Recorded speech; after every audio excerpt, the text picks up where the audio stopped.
this in my sanitary plan. My main purpose of using it was always, using Don't even cotton ask anymore? going through. What do you mean? He's totally in my I way. can't even do Move it. You want me to move it? let alone if I'll definitely move it. Come on. You know better than that. It's cool. it's not even What are you worried about? It's all full, right? Yeah, when you got the double down, that's it. Yeah. And we got a bunch of free lights, so. Yeah. Really? You had to do that? Gotta turn it on. Gotta turn it on. You and I are like, You all have to be on, right? Yes. Is it a different one now?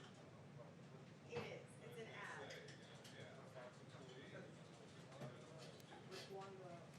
So, Trump's pinned tweet had been the election. And now it's an advertisement.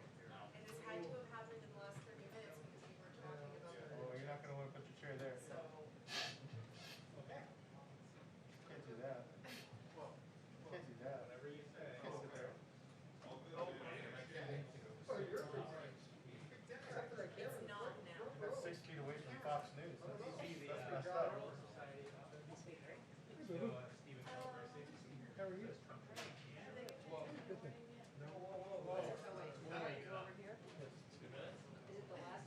The last one did.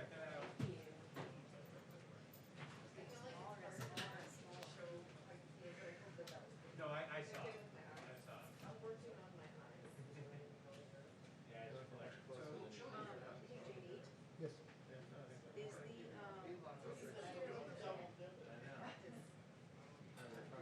Pizza. What's happening, lady? How are you?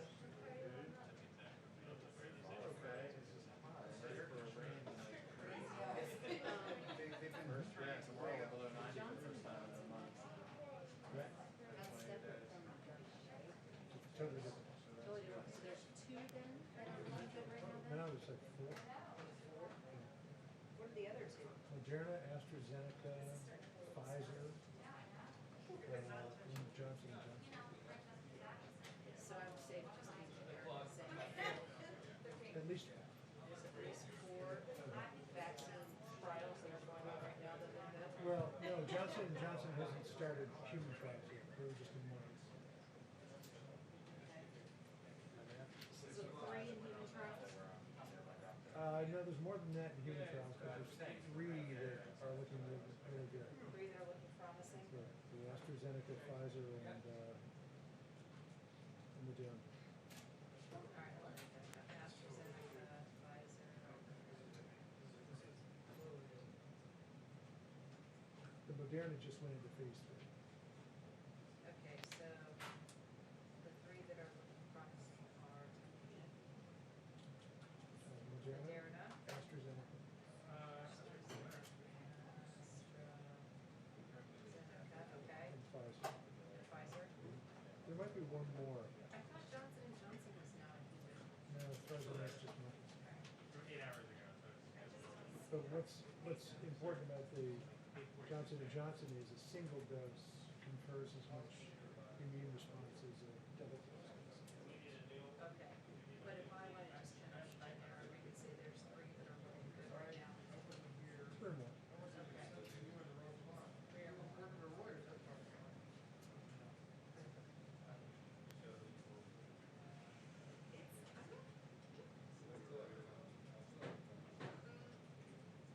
There's nothing in it.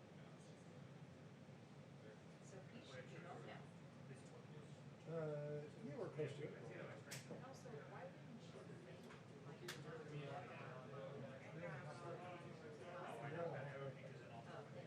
Let's go, Peter.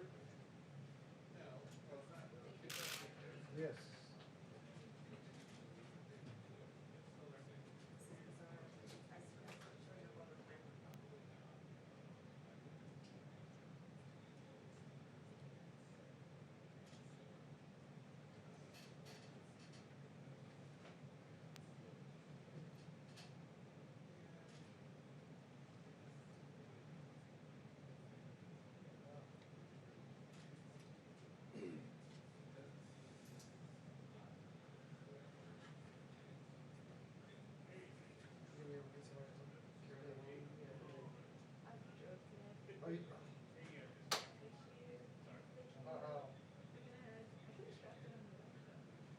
what I thought, no way. Yeah, we've just been.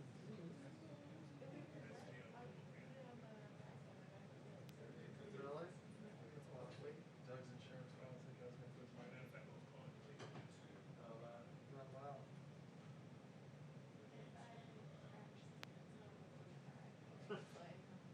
It was a good run. That was a good run. You're way too young for that. Can't wait to see your tops.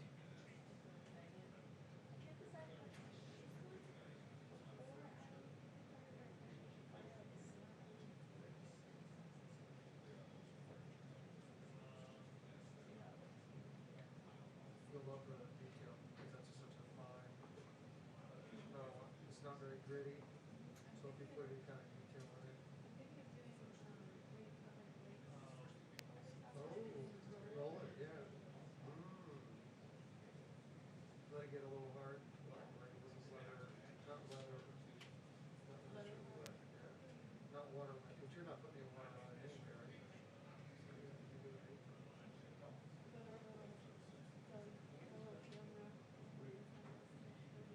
There you go. What? Let me know if you need any more. Yeah. 5, 4, 3, 2, 1, 2, 3, 4. Oh, yeah, for the house. What time for your house? 68. I can't wait to try that. That's so cheap. They were on yesterday. But I said, this stuff I moved. I mean, this now, I can't pick up, and I think it's tomorrow or tomorrow. No one cares about it. You don't get anything for the week. Brush. Just like it says. You know, if you want, you can just hand it over to the Because it's only sold at a gallon size. You know, there's no FDA approved drugs yet. A bowl, I made a bowl, like, should be. Like for this emergency situation. 5, 4, 3, 2, 1. Expanded access. Or, Yeah, okay.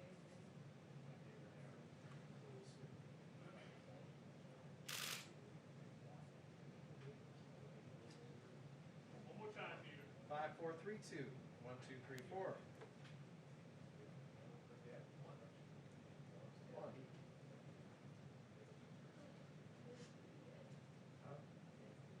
I don't know. How are you guys doing?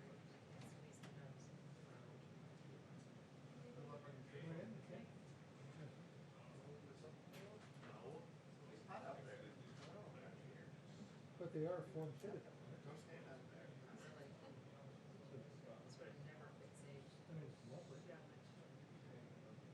You sure you got it in there?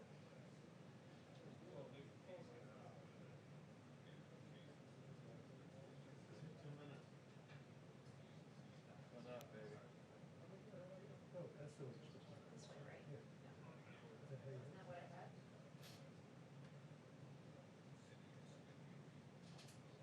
That's what I had. Right. Yeah, there's just a lot of work.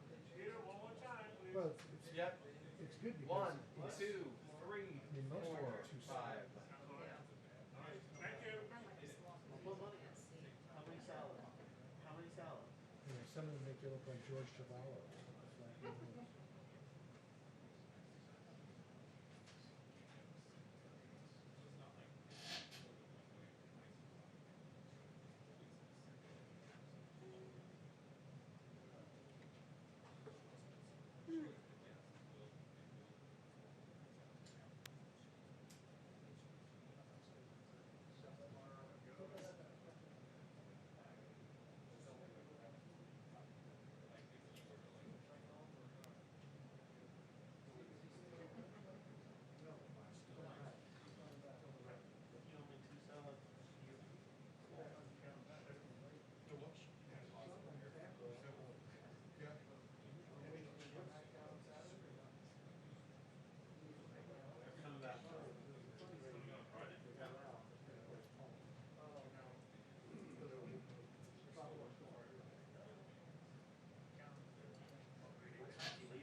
scuba mask.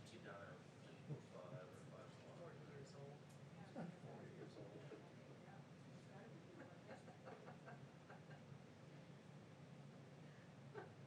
I'm thinking of going with a full commercial diver's tank. Would that be hilarious if they all walked in here in scuba gear?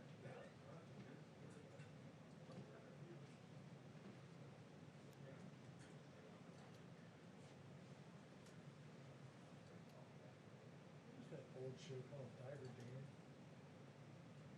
I'm coming my diver dance.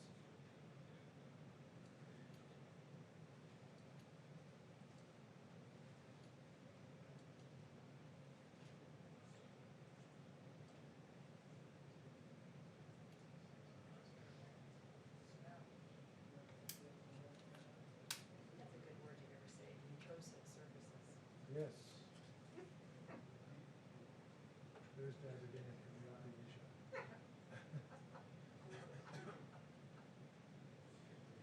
You know what else, what was the show, Down Under, There's Diver Dan with a mermaid. They exist. Just like unicorns.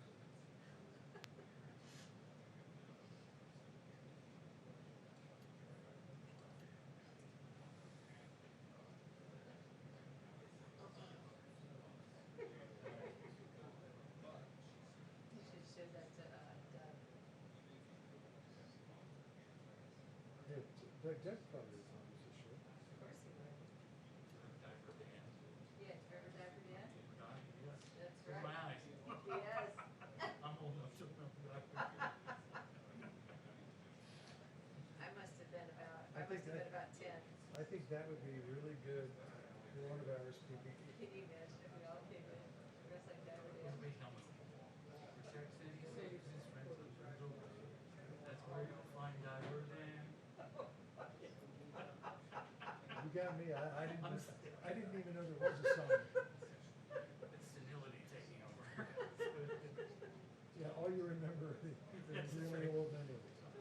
I know the Get Smart, I did the Get Smart jingle the other day, and people, my kids are like, what is that? Right.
Thank you very much. Let me begin by expressing our sadness at the passing of a wonderful man and a dear friend of mine, Herman Cain. He was a very special person. I got to know him very well. And unfortunately, he passed away from a thing called the China virus. And we send our prayers to Herman's great wife, Gloria, wonderful family. And I have to say, America grieves for all of the 150,000 Americans who had their lives taken by this horrible, invisible enemy. We mourn their loss as a nation. We mourn their loss as people that love one another. And we're working very hard to not only contain this horrible event, this horrible plague, it's what it is a plague, but also to come up with therapeutics and vaccines, and we're making a lot of strides. All over the world, they're having tremendous problems. A resurgence has taken place in many countries that people thought were doing well. Despite a wide range of approaches to the pandemic between countries, this resurgence in cases is occurring throughout large portions of our planet in Japan, China, Australia, Belgium, Spain, France, Germany, Hong Kong, places where they thought they've really done great. It came back, and in a couple of cases came back very strongly. The virus was said to be under control, but new cases have risen very significantly once again. So when you think somebody's doing well, sometimes you have to hold your decision on that. You have to hold your statement. Since the beginning of June, daily new cases have increased by a factor of 14 times in Israel, 35 times, that's 35 times in Japan, and nearly 30 times in Australia, just to name a few. These were countries that were doing incredibly well. Leadership was being praised. Latin America now leads the world in confirmed infections. And with the scarcity of testing in Latin America, the true numbers, you have no idea what they might be. And I can say scarcity of testing almost anywhere except for our country. This disease is highly contagious and presents unique challenges to our border states. Meanwhile, states like California, Washington State, Maryland, Virginia, Nevada, Illinois, Oregon, and many others, they were thought to be doing well, and they had a big resurgence and were hit very hard. And governors that were extremely popular are not so popular anymore. They were held up as models to follow, and then they got hit. And I'm not even saying it's their fault. It's probably not their fault. It's just the way it is. That's the way it is. Highly infectious, one of the most infectious diseases that anybody has ever seen. Not since 1917, over 100 years ago, has anyone seen anything like what we're witnessing now. But these states have also seen the virus substantially rebound, and again, no one is immune. No one is immune. These facts illustrate the imposing determinant, and it is a determinant that a blanket shutdown to achieve a temporary reduction in cases is certainly not a viable long-term strategy for any country. People are starting to understand the disease now. We certainly have understood a lot about the disease that we didn't have any idea. Nobody ever saw anything like this. The primary purpose of a shutdown was to flatten the curve, ensure sufficient hospital capacity, and develop effective treatments and therapies to reduce mortality. And we've done that, but it can come rearing back when you least suspect it. We did the right thing initially. We saved millions of lives. What we did the right thing. But a permanent shutdown would no longer be the answer at all. a small shutdown of certain areas, but we don't want to do that. Small shutdowns can be very helpful, but not for long periods of time. We understand what we're dealing with now, but it's a very complex situation. And I can only say, thank heaven that we are so advanced in what we're doing in terms of vaccines and therapies. We now know a great deal about the virus and how to treat it and who it targets. Almost half of the deaths come from less than 1% of our population. Think of it, half of the deaths, really a tremendous number, half of the deaths come from less than 1% of our population, those living in nursing homes and assisted living facilities. The average age of those who die from the illness is 78. We've announced very strong measures to protect those who are most vulnerable. The scientific path forward is to protect those at highest risk while allowing those at lower risk to carefully return to work and to school with appropriate precautions. I'm once again urging the American people to protect their dear family and friends and anybody who's elderly, especially if somebody's elderly and they have heart problems, if they have certain illnesses. Diabetes is a very bad one, having to do with what we're discussing. But you want to protect the elderly and socially distance. Wear a mask if you cannot socially distance, and practice vigorous hygiene. Everyone, even healthy young people, should be taking extraordinary care to avoid infecting those at the highest risk from this terrible disease. The elderly and those with chronic health issues have to be protected. In the current hotspots across the Sun Belt, the data is showing very encouraging signs. Arizona in particular has crossed an important threshold. For every person with the virus, we're now seeing an average of less than one additional person infected, and the numbers are coming down and coming down very substantially. They're starting to come down in Florida. Arizona is really leading away. I was in Texas yesterday, and they're starting to come down significantly, we believe, in Texas. Need another few days to figure that one out, but it looks like they're coming down very significantly. Earlier today, I visited the Red Cross headquarters to discuss plasma therapy, which is a tremendous thing that they're looking at, and they have a lot of experience with it. Potentially life-saving treatments that infuse sick patients with powerful antibodies donated by those who have recovered successfully from this disease. More than 2 million Americans have recovered from the virus, and today we're asking them to visit coronavirus.gov, and volunteer to donate plasma. We need plasma.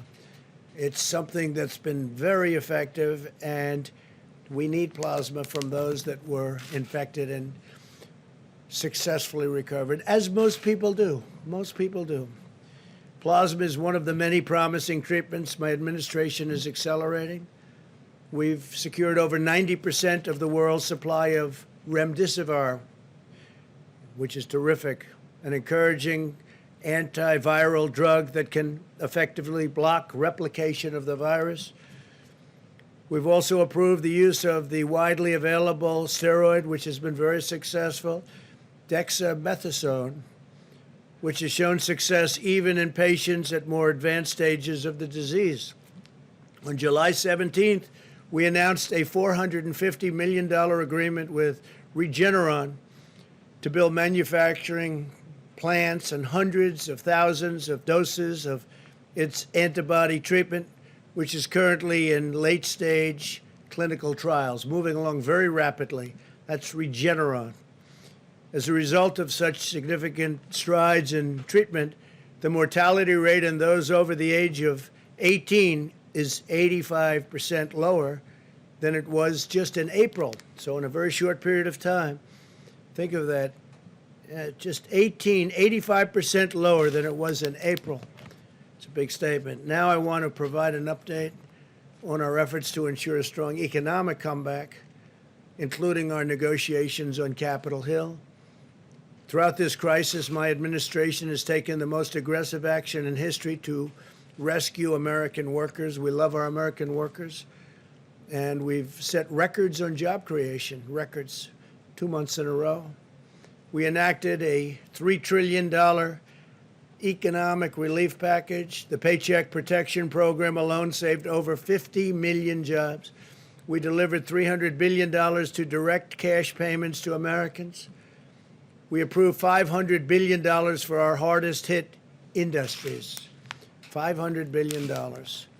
We allowed struggling homeowners to reduce or defer their mortgage payments, and we put a nationwide moratorium on evictions from federally backed properties. It was a big thing, very big thing. We also suspended student loan payments for 6 months, and we're looking to do that additionally and for additional periods of time. As a result of these extraordinary steps by the administration, we added a record 7 million jobs in the 2 months past alone. To ensure this comeback continues, which we think it will, we had great foundation to build on. We were the strongest country in the world, nobody close. We were outdoing everybody from China. If you remember, for many years you heard that in 2019 China would surpass the United States. Well, it didn't. We gained on them very significantly. We took it to a level that nobody's ever seen, 2019. And we'll be back there very shortly. It won't take very long based on everything that we're seeing. It's not going to take very long. I think next year is going to be an excellent year, maybe one of our best years ever from an economic standpoint. We can never, ever forget the people that have been lost. We never will. We'll never forget them, never forget what happened. This could have been stopped in China. They should have stopped it, and they didn't. But I'm asking Congress to pass additional legislation to support Americans in need. First, we want a temporary extension of expanded unemployment benefits. This will provide a critical bridge for Americans who lost their jobs to the pandemic through no fault of their own. This was not anybody's fault from the standpoint of jobs. It happened. Terrible thing happened. Could have been stopped. It happened. I want to thank Senate Republicans for fighting to extend unemployment benefits today in the face of very strong Democrat obstruction, which I'm surprised at, because this is great for our country and it's great for our workers, and it wasn't our workers' fault. Second, we're asking Democrats to work with us to find a solution that will temporarily stop evictions. We do not want people who have lost their jobs due to the virus to be evicted from their homes or apartments. We don't want that to happen. Third, we need Democrats to join us to pass additional economic relief payments for American citizens, like the payment sent directly to 160 million Americans earlier this year, which was a tremendously successful program. This money will help millions of hardworking families get by. My administration is also asking Democrats to work with us to pass $105 billion to help schools safely reopen. Children are not at the lowest risk. If you look at what's going on, the younger, the better. Amazing, the immune system. But children, the lower they are in age, the lower the risk in terms of the age group itself. I tell the story that in New Jersey, with thousands and thousands of people dying, sadly dying, the governor was telling me that only one, Phil Murphy, only one died under the age of 18. That's incredible. With thousands of people that died in the state of New Jersey, one made an impact. One died under the age of 18. Children are at the lowest risk of any age group from the virus. Indefinite school closures will inflict lasting harm to our nation's children. We must follow the science and get students safely back to school while protecting children, teachers, staff, and family. We have to remember that there's another side to this. Keeping them out of school and keeping work closed is causing death also, economic harm, but causing death for different reasons, but death, probably more death. If governors do not want to open the public schools, the money should go to parents so they can send their children to the school of their choice. So we say if a school doesn't want to open or if a governor doesn't want to open, maybe for political reason and maybe not, but there is some of that going on. The money should go to the parents so they can send their children to the school of their choice. If schools stay closed, the money should follow the students so families are in control of decisions about their sons and daughters, about their children.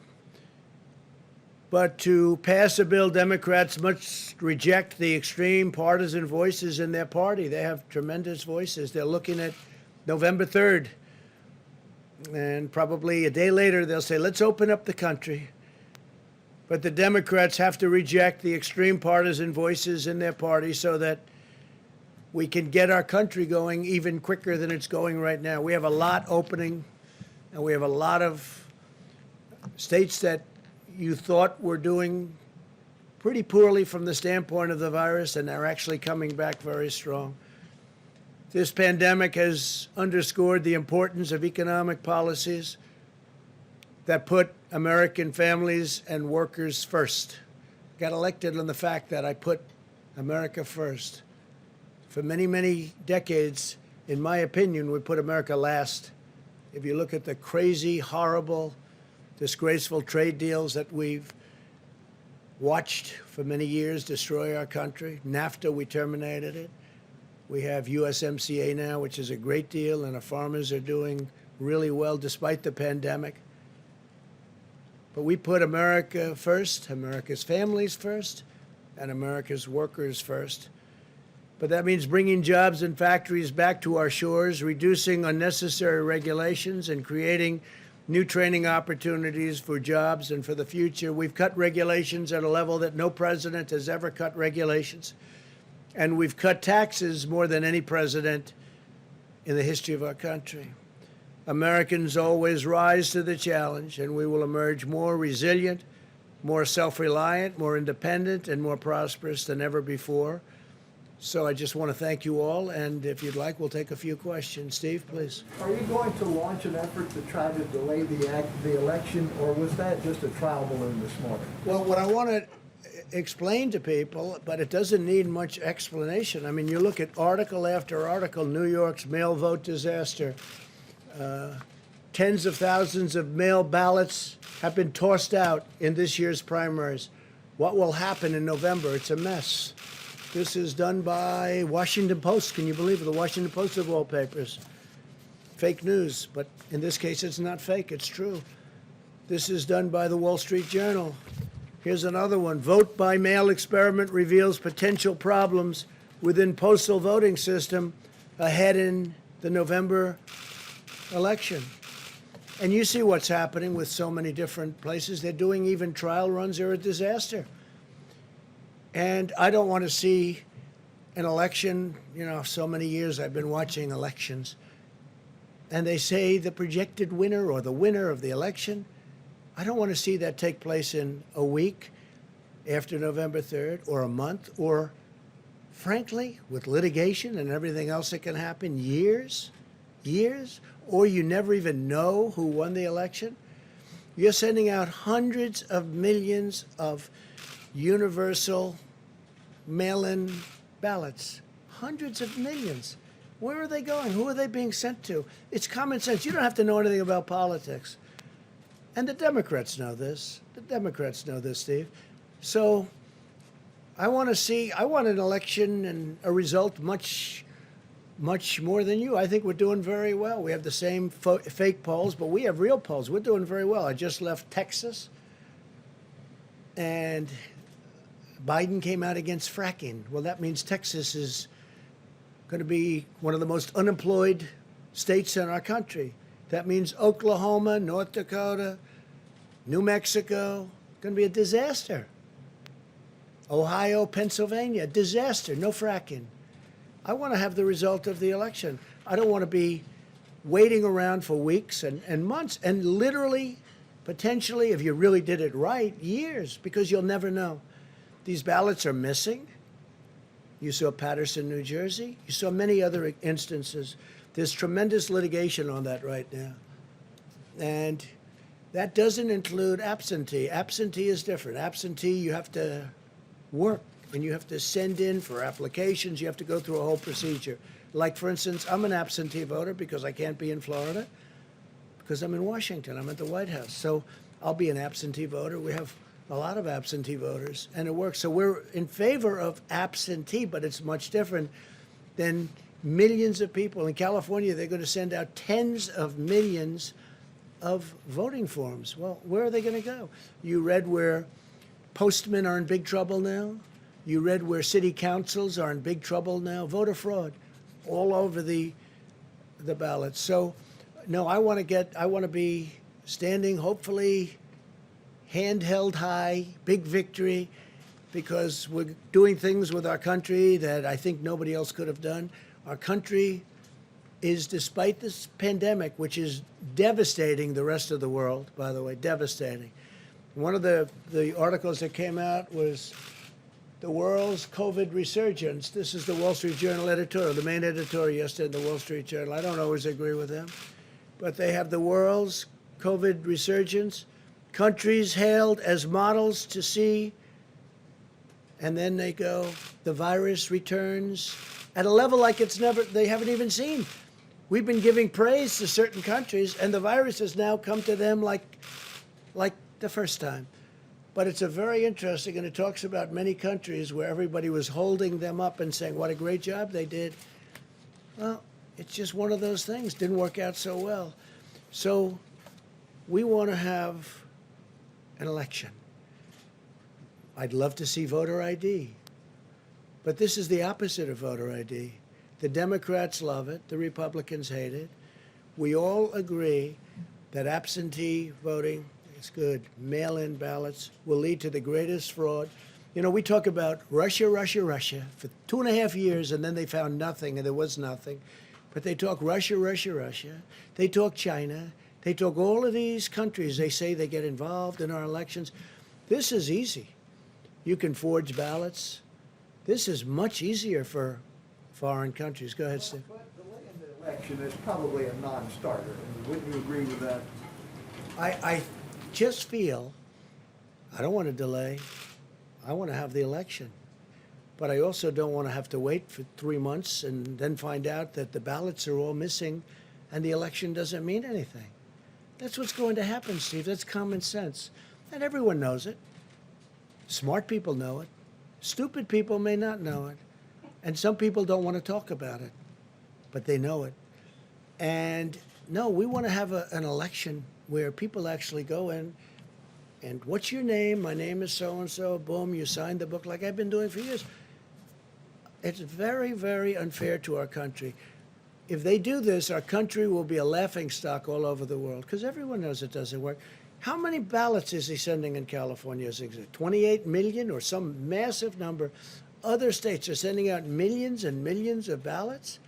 Well, they've done it. They had experiments. They had news organizations experimenting. And look, read the story in the Washington Post about mail-in voting. It's a disaster. I'm very surprised to see that story, frankly, from them. The story is a disaster. So we're asking for a lot of trouble. And no, do I want to see a date change? No. But I don't want to see a crooked election. This election will be the most rigged election in history if that happens, John. So, Mr. President, you said that you don't want to see a delay in the election, but then it looks like the process of these mail-in ballots is going to continue to November the 4th. Well, we have many court cases, John. We have one that's been filed for a while now in western Pennsylvania, as an example, on mail-in ballots. So I'm And, just wondering, and by the way, John, we give tremendous examples, numbers of examples of all the fraud and all of the things that have taken place with respect to mail-in ballots. I'm just wondering, is the net effect of what you tweeted this morning and what you're talking about now to cast doubt on the results of the November 3rd election? Well, it's had an interesting impact. I didn't know it was going to be the impact it had. What people are now looking at is, am I right? But not me. Are all these stories right about the fact that these elections will be fraudulent, they'll be fixed, they'll be rigged? And everyone's looking at it. And a lot of people are saying, you know, that probably will happen. Please, Jennifer. Mr. President, to break the logjam in Congress, and to prevent that unemployment insurance from lapsing, what do you plan to put on the table tonight? What are you Well, planning it's a to- great question. I can't tell you, though, because that wouldn't be very smart from a negotiating standpoint. But we'll be putting certain things on the table. We want to get money to people. It wasn't their fault. And we want to get money to people, and it has to be substantial. It's not their fault what happened. The fact is, people don't like saying it. They know it's true. It's China's fault, okay? It's not their fault. It's not the worker who lost his job. It's China's fault. And that's the way it is. OAN, please. Mr. President, yesterday DHS came to an agreement with the governor of Oregon to remove federal officers Oregon State Troopers took over. Mayor Ted Wheeler was noticeably absent from that agreement. Are you confident, sir, that the state of Oregon will be able to quell the protests in Portland? And if the violence does continue, would you consider redeploying federal troops? So our people have done Homeland Security, have done a fantastic job. They went to Oregon a little more than a week ago. The place was a mess. The city, Portland, was just a disaster. You see it, and a lot of people weren't reporting it right. They tried to pretend it was a protest as opposed to anarchists and agitators. You understand what I'm saying. It's a mess. They went there a short while ago, and they saved a federal courthouse that costs hundreds of millions of dollars. And they put a ring around the courthouse, and they saved it. But the group that's there is basically meant to save buildings, and they were very strong, very powerful. And they didn't come out too often out of this cocoon that they built in order to save these very expensive, valuable, and psychologically important buildings, right? Like courthouses. The governor and the mayor, we've been dealing with them, and we think they don't know what they're doing, because this should not have been going on for 60 days. It's not our job, unless in case of emergency, which I consider now to be an emergency, it's not our job to go in and clean out the cities. It's supposed to be done by local law enforcement. Yesterday, the governor worked a deal where they'll do it, we'll stand by, they'll do it, and that's good. Well, it was very good, but she didn't report it that way. What she reported was totally different. She said, I think Trump wants to take over the country. It's crazy. So what happened is our people are staying there to see whether or not they can do it today and tomorrow. And if they don't do it, we will send in the National Guard and we'll take care of it. And we're telling right now these protesters, and many should be arrested, because these are professional agitators, these are professional anarchists, these are people that hate our country. We're telling them right now that we're coming in very soon. The National Guard, a lot of people, a lot of very tough people. And these are not people that just have to guard the courthouse and save it. These are people that are allowed to go forward and do what they have to do. And I think that makes the governor's job and the mayor's job a lot easier. So they're working today and probably tomorrow to clean out this beehive of terrorists. And if they do it, I'm going to be very happy. And then slowly we can start to leave the city. If they don't do it, we'll be sending in the National Guard. Please. Mr. Trump, given what's happening with Major League Baseball, and now today the Rutgers football team is quarantined, how can you assure people that schools will be safely reopened? So can you assure anybody of anything? I do say, again, young people are almost immune to this disease. The younger, the better. I guess they're stronger. They're stronger. They have a stronger immune system. It's an incredible thing. Nobody's ever seen this before. Various types of flu will hurt young people more than older people. But young people are almost immune. If you look at the percentage, it's a tiny percent of 1%. It's a tiny percent of 1%. So we have to have our schools open. We have to protect our teachers. We have to protect our elderly. But we do have to have our schools open. Mr. President?